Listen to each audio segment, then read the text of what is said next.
સમાચારની શરૂઆત કરીએ તો અમદાવાદમાં 16 જુલાઈએ યોજાનારી ભગવાન જગન્નાથજીની 149મી ભવ્ય રથયાત્રાને લઈને તડામાર તૈયારીઓ ચાલી રહી છે।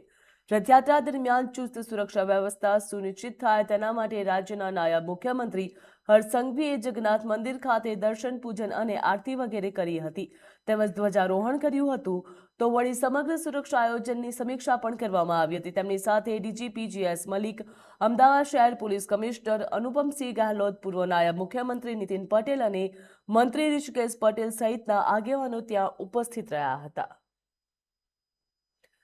જે અમદાવાદને હવે રથયાત્રાની ગણતરીના દિવસ બાકી રહ્યા છે ત્યારે જગન્નાથ મંદિર ખાતે રાજ્યના નાયબ મુખ્યમંત્રી હર્ષ સંઘવી પહોંચ્યા હતા। તેમના દ્વારા સુરક્ષાની સમીક્ષા પણ કરવામાં આવી હતી તો આ સહિત પોલીસના ઉચ્ચ અધિકારીઓ પણ ત્યાં ઉપસ્થિત રહ્યા હતા। પૂર્વ નાયબ મુખ્યમંત્રી નીતિન પટેલ પણ જગન્નાથ મંદિર ખાતે પહોંચ્યા હતા તો આ સિવાય ઋષિકેશ પટેલ પણ મંદિરમાં ઉપસ્થિત રહ્યા હતા।